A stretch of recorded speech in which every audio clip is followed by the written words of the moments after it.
Hello friends, welcome to my channel education point. इस video में English pedagogy से related चुने हुए उन महत्वपूर्ण प्रश्नों को लिया गया है जो कि सीजी टेट और सी टेट में बार बार पूछे गए हैं। तो इस वीडियो के सभी प्रश्नों को अच्छे से समझते हुए देखिएगा, क्योंकि ये प्रश्न दोबारा भी पूछे जा सकते हैं। तो चलिए शुरू करते हैं। आज का हमारा पहला क्वेश्चन है, the two areas of CCE। CCE का फुल फॉर्म होता है कंटिन्यूअस कॉम्प्रिहेंशन इवोल्यूशन। ठीक है, ये होता है CCE का फुल फॉर्म। तो इसमें पूछा गया है कंटिन्यूअस कॉम्प्रिहेंसिव इवोल्यूशन के कौन कौन से दो क्षेत्र हैं। Option A scholastic and curricular, option B scholastic and co scholastic, option C curricular and functional, option D situational and functional.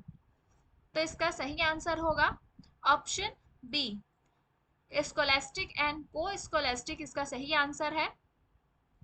इसका मतलब ये होगा कि जैसे कि देखो, स्कोलेस्टिक यानी कि होगा जो क्लास की एक्टिविटी इसके अंतर्गत आएगी। ठीक है, और को स्कोलेस्टिक मतलब क्या होगी कि क्लास के अंदर की पढ़ाई को छोड़ करके बाकी सभी चीजें, जैसे कि खेल कूद है या और कुछ गेम्स है या कुछ और एक्टिविटी है पढ़ाई से रिलेटेड नहीं, वो को स्कोलेस्टिक यानी कि सहशैक्षिक गतिविधि के अंतर्गत आएगी। तो इसका हिंदी में मीनिंग होगा स्कोलेस्टिक एंड को स्कोलेस्टिक का शैक्षिक और सहशैक्षिक। इसे हम हिंदी में क्या कहेंगे, तो शैक्षिक और सहशैक्षिक, है ना, शैक्षिक और सहशैक्षिक कहेंगे। तो इसका सही आंसर क्या है, option B. Next question, a language teacher should the learner communicating in the target language. मतलब अगर लर्नर टारगेट लैंग्वेज में बातचीत कर रहा है ना, तो टीचर को क्या करना चाहिए। Option A not allow errors while, option B tolerate errors while, option C check every time errors are made while, option D assure that all errors are removed before. मतलब कि ऑप्शन ए में बोल रहा है कि गलतियों को allow करना चाहिए, नहीं। Option B tolerate errors while, या फिर गलतियों को सहन करना चाहिए एक प्रकार से, option C check every time errors are made while, या फिर गलतियों को मतलब जब गलतियां हो रही है तो उसे बार बार क्या करना चाहिए, चेक करना चाहिए, option D assure that all errors are removed before. मतलब पहले से ही गलतियों को क्या कर देना चाहिए, रिमूव कर देना चाहिए, कि एश्योर करना चाहिए। तो इसका सही आंसर क्या होगा, ऑप्शन बी। हमें एक प्रकार से क्या करना पड़ेगा, टॉलरेट करना पड़ेगा बच्चों के एरर्स को, क्योंकि जब बच्चे कुछ सीख रहे हैं तो हमें तुरंत ही क्या करना चाहिए, उन्हें टोकना नहीं चाहिए किसी चीज के बारे में, है ना, उन्हें अपना पक्ष रखने देना चाहिए। फिर यदि उनसे गलती हो रही है तो उसे आप बाद में समझा सकते हैं। तो इसका सही आंसर होगा option B tolerate errors while. Next question, continuous in CCE refers to. मतलब CCE का CCE मतलब कंटिन्यूअस कॉम्प्रिहेंसिव इवोल्यूशन, इसमें कंटिन्यूअस का से क्या तात्पर्य है। तो option A regularity in assessment, मतलब असेसमेंट में रेगुलरिटी होनी चाहिए, ऑप्शन बी कंस्ट्रक्टिव फीडबैक होना चाहिए, option C frequency of task, option D all of the above. तो इसमें कंटिन्यूअस से तात्पर्य किस चीज से है, तो इन सभी से है।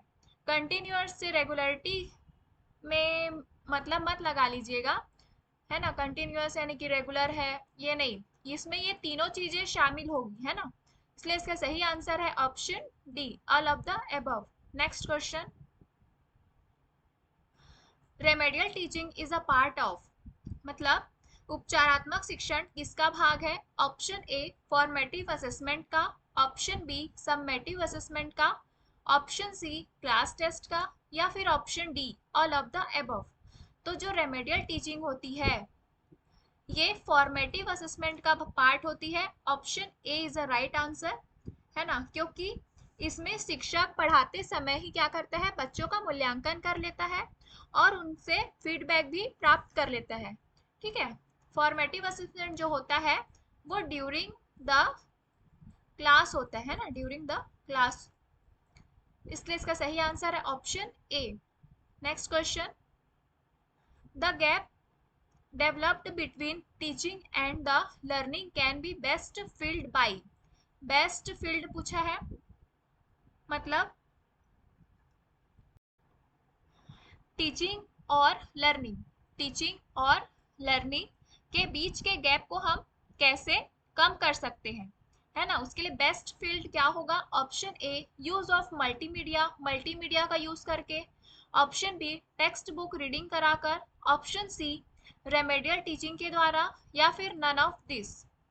तो इससे में सबसे अच्छा बेस्ट क्या होगा, तो remedial teaching is the best, क्योंकि इसके द्वारा शिक्षार्थी शिक्षण द्वारा पढ़ाई की चीजों को ज्यादा अच्छे से और अच्छी तरह सीख सकेगा, है ना। तो remedial teaching is the right answer. Next question, remedial teaching is design, मतलब उपचारात्मक शिक्षण को किसके लिए डिजाइन किया गया है, option A for students with special need, मतलब स्पेशल नीड है उनके लिए, option B for drop out students, मतलब जो स्टूडेंट्स ने ड्रॉप आउट कर लिया है, पढ़ाई छोड़ दी है, उनके लिए, option C for bright students to get good marks, मतलब अच्छे पढ़ने वालों के लिए, उन्हें अच्छे ताकि उनको अच्छे नंबर मिल सके, option D to support students who lag behind in academic performance, या फिर जो ऐसे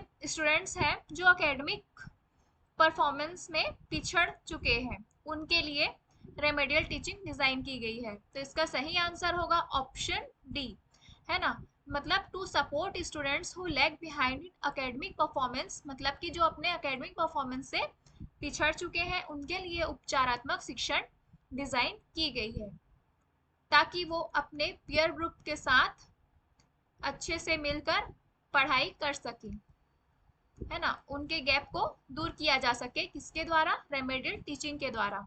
next question, remedial teaching is important for students, मतलब उपचारात्मक शिक्षण उन बच्चों के लिए महत्वपूर्ण है जो, option A to provide additional help to the student who are slow at learning, मतलब जो लर्निंग में स्लो है, धीमे हैं, उनके लिए, उनकी हेल्प करने के लिए, ऑप्शन बी ब्रिलियंट स्टूडेंट्स के लिए, यानी कि जो बहुत ही अच्छे तरीके से पढ़ाई करते हैं उनके लिए, या फिर option C to help students to seek job, या जिसको जॉब की जरूरत है उनके लिए, या फिर डी नन ऑफ दिस। तो इसका सही आंसर होगा रेमेडियल टीचिंग यानी कि उपचारात्मक शिक्षण किनके लिए महत्वपूर्ण होगी, तो इसका सही आंसर है option A to provide additional help to the students who are slow at learning, है ना, जो पढ़ने में स्लो है उनके लिए है, ताकि वो जो बाकी लोग जो अच्छे से पढ़ाई करते हैं उनके साथ मिलकर पढ़ाई कर सके, इसलिए इसका सही आंसर है option A. Next question, when the teacher ask the student to repeat some words और sentence several times it is called, मतलब एक शिक्षक अपने स्टूडेंट्स को बार बार शब्दों को, है ना, बार बार शब्दों को दोहराने के लिए कहते हैं, तो उसे हम क्या कहेंगे, option A recalling, option B acquiring, option C inferring meaning, option D drilling. ये आईएमपी क्वेश्चन है, ये बहुत बार पूछा जा चुका है पेपर में, तो इसका सही आंसर हो जाएगा ऑप्शन डी ड्रिलिंग, इसे हम रटवाना भी कहते हैं। ठीक है, option D is the right answer. Next question, students who make mistakes in spelling especially omit letters in words seem to have, मतलब शिक्षार्थी जो स्पेशली स्पेलिंग्स में और स्पेशली ओमिट लेटर्स, मतलब ओमिट लेटर्स का मतलब क्या होता है, इसका मतलब होता है कि अक्षरों को बच्चा जब छोड़ देता है और पढ़ता है ना, अक्षरों को छोड़ छोड़कर जब बच्चा पढ़ता है तो उसे हम ओमिट लेटर्स कहते हैं। तो वो इन चारों डिसेबिलिटी में कौन सी डिसेबिलिटी होगी? तो ऑप्शन ए है locomotor disability, option B visual impairment, option C speech impairment, option D learning disability. तो ये दोनों तो नहीं होगा। क्या वो लोकोमोटर डिसेबिलिटी है या लर्निंग डिसेबिलिटी है? तो जो ओमिट लेटर्स होते हैं, मतलब जो अक्षरों को छोड़कर जब बच्चा पढ़ता है तो उसे हम लर्निंग डिसेबिलिटी कहते हैं। Option D is the right answer. Next question,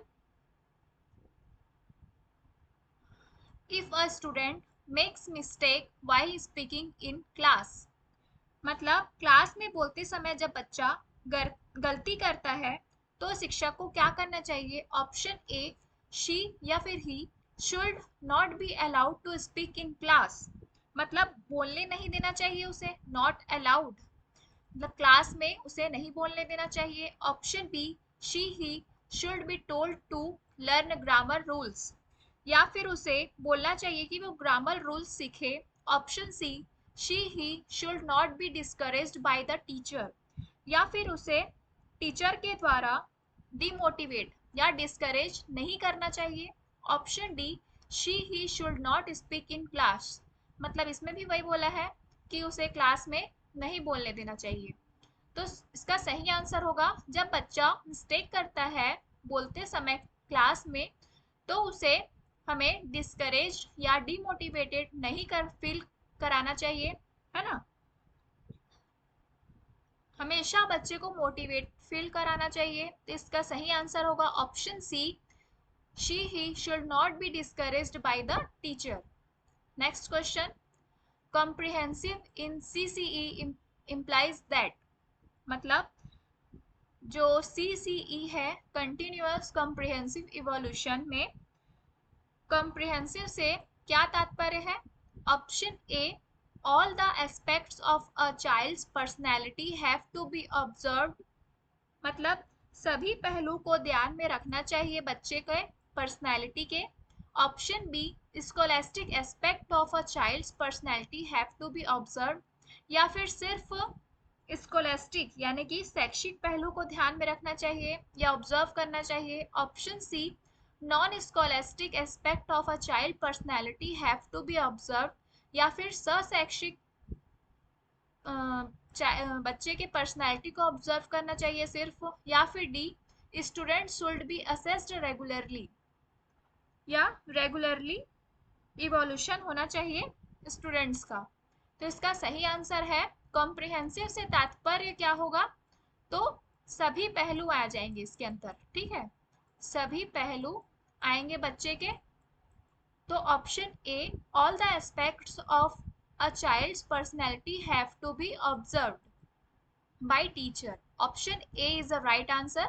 next question, a child with learning disability would, मतलब किसी बच्चे को लर्निंग डिसेबिलिटी है तो option A have difficulty in holding a pen, मतलब उसे पेन पकड़ने में दिक्कत होगी। ऑप्शन बी ओमिट वर्ड्स और लाइंस इन रीडिंग, या फिर पढ़ते समय बच्चा कुछ अक्षर या लाइन को छोड़कर पढ़ेगा। Option C display speech difficulties, या फिर option D hold book close to his या हर आईज, मतलब बुक को आंखों के ज्यादा पास, है ना, बुक को आंखों के ज्यादा पास ले जाकर पढ़ेगा।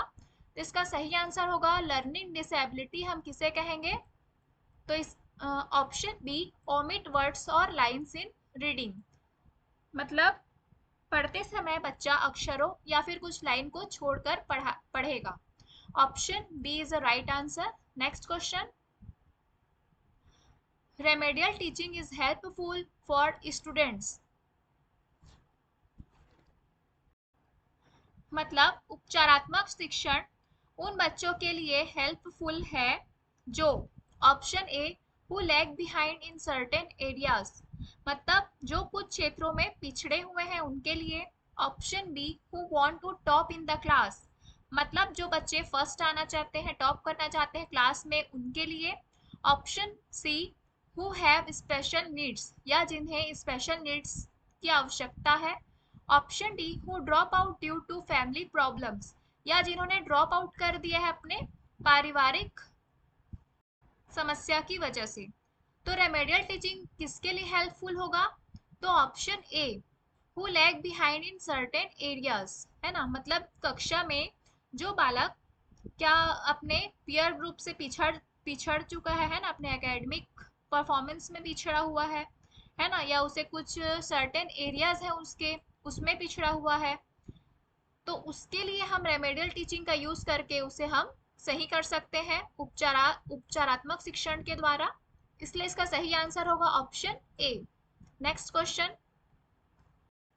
उससे पहले अगर आपको ये वीडियो आपके एग्जाम पॉइंट ऑफ व्यू से हेल्पफुल लग रही हो तो मुझे कमेंट बॉक्स में ज़रूर बताइएगा, जिससे कि मैं और भी इसी तरह आप लोगों के लिए वीडियो ला सकूं। तो चलिए देखते हैं नेक्स्ट क्वेश्चन।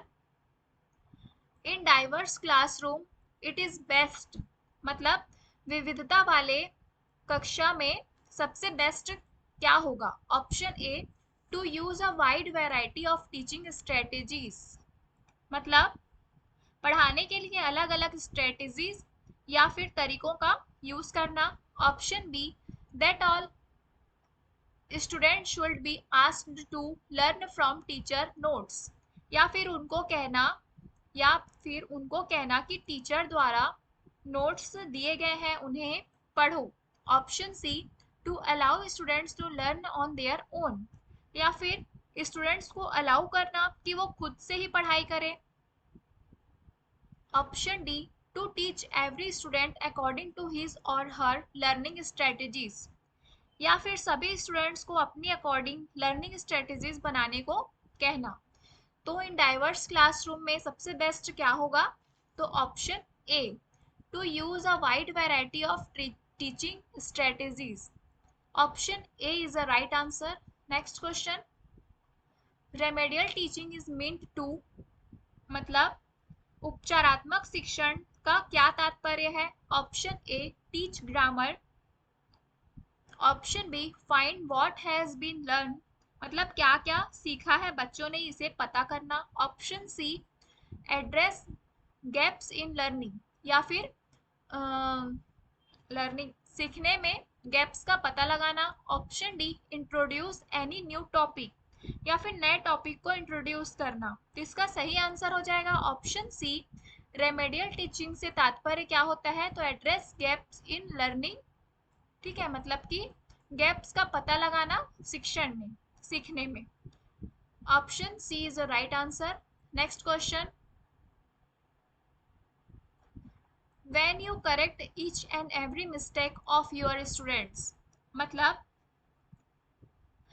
आप अपने शिक्षार्थियों के सभी गलतियों को हर बार क्या कर रहे हो? करेक्ट कर रहे हो, है ना, आप सभी गलतियों को करेक्ट करते जा रहे हो, तो उससे क्या फर्क पड़ेगा? Option A, it improve their language, क्या वो उनके लैंग्वेज को इम्प्रूव करेगा।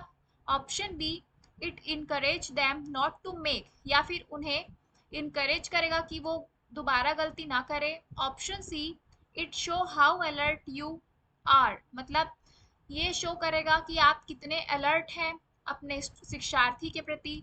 Option D, they are demotivated, या फिर जो शिक्षार्थी हैं वो डिमोटिवेट फील करेंगे। तो इसका सही आंसर होगा, आप जब भी बच्चे के सभी मिस्टेक्स को, है ना, जितने मिस्टेक कर रहे हैं उसको हर बार आप जब करेक्ट करना चाहोगे तो बच्चा क्या होगा? उससे डिमोटिवेटेड फील होगा, है ना। Option D is a right answer, option D. अब देखते हैं हम सी टेट के क्वेश्चंस, जो कि सी टेट में बहुत बार पूछे जा चुके हैं। उससे पहले अगर आपको ये वीडियो पसंद आ रही हो तो please like share and subscribe to my channel and press the bell icon, जिससे कि आपको मेरे आने वाली वीडियोस की नोटिफिकेशन तुरंत मिल सके और आप वीडियो को तुरंत देख सके। तो चलिए शुरू करते हैं। The major aim of teaching poetry is, मतलब कविता सिखाने का क्या उद्देश्य होना चाहिए? Option A, making learners to become poets, मतलब बच्चे को पोएट्स बनाने के लिए, ऑप्शन बी वोकेबुलरी डेवलपमेंट के लिए, option C enjoyment and appreciation के लिए, option D development of grammar के लिए। तो सबसे पहले जो पोएट्री है ना, उसे क्यों सिखाया जाता है? तो इसलिए होता है पोएट्री, ताकि बच्चा खुशी खुशी आनंद लेते हुए क्या कर सके, पढ़ाई कर सके, है ना। बच्चा आनंद लेते हुए पढ़ाई कर सके, इसलिए हम उसे कविताओं के द्वारा पढ़ाने की कोशिश करते हैं। तो इसका सही आंसर हो जाएगा option C, enjoyment and appreciation के लिए। Next question, morpheme is the, ये आईएमपी क्वेश्चन है, ध्यान देंगे, पूछता ही है मॉर्फिम के बारे में। Option A smallest unit of a phrase, option B smallest unit of word, option C smallest unit of meaning that cannot be broken up, option D unit of a word that can be broken up into new meaning। तो जो morpheme होता है उसे broke नहीं कर सकते, और ये स्मॉलेस्ट यूनिट होता है मीनिंग का, इसलिए इसका सही आंसर है option C. Next question, a teacher of class second uses learners knowledge and language to build a bridge between his mother tongue and English language teaching. Here learners language is used in teaching English as a, मतलब एक teacher है class second का, वो learners के ज्ञान और भाषा के ब्रिज का निर्माण कर रहा है ना, ब्रिज का निर्माण कर रहा है। किसके लिए? तो मातृभाषा, मदर टंग यानी कि मातृभाषा और अंग्रेजी भाषा के शिक्षण के लिए, है ना। तो शिक्षार्थी के लिए भाषा का प्रयोग अंग्रेजी शिक्षण में किस तौर पर होगा? Option A pattern, option B hindrance, option C translation, option D resource. तो इसका सही आंसर हो जाएगा ऑप्शन डी रिसोर्स। रिसोर्स यानी कि होगा साधन, ठीक है। तो जो शिक्षक है वो मदर टंग और इंग्लिश लैंग्वेज शिक्षण के समय उसे एक रिसोर्स के रूप में लेता है, एक साधन के रूप में लेता है ना। तो इसका सही आंसर होगा option D. Next question, BICS stands for, यहाँ पर BICS का फुल फॉर्म पूछा है, फुल फॉर्म क्या होगा इसका? Option A basic interpersonal communicative skills, option B bilingual integrated content and syllabus, option C bilingual inter dependent course and syllabus, option D basic inter related communication strategies.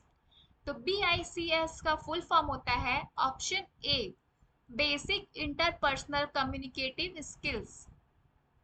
Option A is the right answer.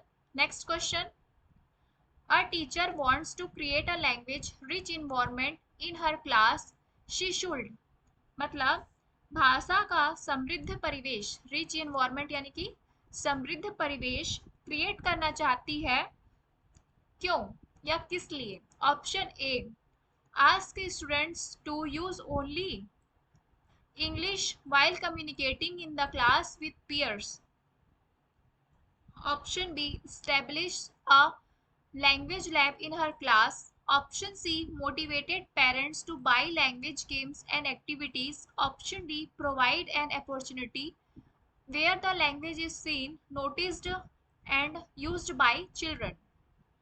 तो इसका सही answer हो जाएगा, जो एक शिक्षिका है वो रिच इन्वायरमेंट है ना चाहती है क्लास में, क्यों?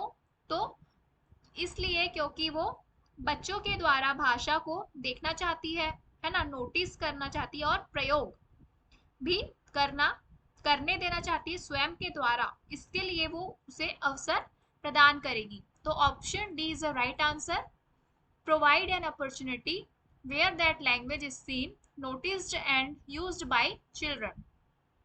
Next question, which one of the following is not a form of literature for children, मतलब बच्चों के साहित्य के लिए किसका प्रयोग नहीं किया जाएगा? यहाँ पर नॉट पूछा है, ध्यान देंगे। Option A tales of heroes of history, option B picture books, option C theses, option D myths and legends. तो लेजेंड्स के बारे में तो हमें बताया ही जाता है, हीरोज हिस्ट्री यानी कि इतिहास के हीरोज के बारे में भी बताया जाता है, प्लस पिक्चर बुक भी से भी हम लिटरेचर की तैयारी करते हैं, है ना, पढ़ते हैं, बच्चों को पढ़ाते हैं। तो इसका सही आंसर हो जाएगा ऑप्शन सी थीजर्स। इसका थीजर्स मतलब क्या होता है, तो कोश, इसका मतलब होता है कोश। Option C is the right answer. Next question, literature for children is considered as a reading, मतलब बच्चों के लिए साहित्य पढ़ने के रूप में माना जाता है। Option A inspirational source of, option B additional burden on, option C authentic source of, option D hindrance material for. तो इसका सही आंसर होगा, जो लिटरेचर होता है यानी कि साहित्य होता है वो बच्चों के लिए पढ़ने के किस रूप में जाना जाएगा, माना जाता है, तो ऑप्शन सी एक ऑथेंटिक सोर्स के रूप में। Option C is the right answer. Next question, choose the correct sentence. Option A please describe of the story, option B please describe about the story, option C please describe the story, option D please describe to the story. तो इसमें of, about, to ये नहीं होगा, direct please describe the story. Option C is the right answer. Next question, active vocabulary consist of words which are. Option A phonological and lexical, option B used occasionally, option C difficult to pronounce, option D used frequently। तो जो active vocabulary होती है उसे हम use frequently करते हैं। Option D is the right answer. Frequently use होता है एक्टिव वोकैबुलरी का, तो option D is the right answer. Next question, a teacher gives a task of dialogue completion to class 5 students. The role of this task in language learning will be, मतलब एक teacher बच्चों को task देती है dialogue completion का class 5 में, class 5 के students को, तो ये रोल ऑफ दिस टास्क भाषा को सीखने के लिए किस प्रकार सहायता करेगा। Option A to provide frequent feedback only on grammatical errors, option B teaching of structures, option C the separation of spoken and written forms of language. तो ये सेपरेशन की बात नहीं करता। Option D to facilitate conversation by giving specific language practice using formulaic expression, इसमें formula की बात भी नहीं की गई है, सेपरेशन की बात भी नहीं होगी, है ना। जो डायलॉग कंप्लीशन है और रोल ऑफ टास्क दिया गया है टीचर के द्वारा किस चीज के लिए, तो टीचिंग ऑफ स्ट्रक्चर के लिए। Option B is the right answer. Next question, तो ये इस वीडियो का लास्ट क्वेश्चन था। अगर आपको वीडियो पसंद आई हो और इसी प्रकार की वीडियोस और भी आपको चाहिए इंग्लिश पेडागोजी से रिलेटेड, तो मुझे कमेंट बॉक्स में ज़रूर बताएं और प्लीज़ वीडियो को लाइक, शेयर और सब्सक्राइब ज़रूर कीजिएगा। Thank you for watching.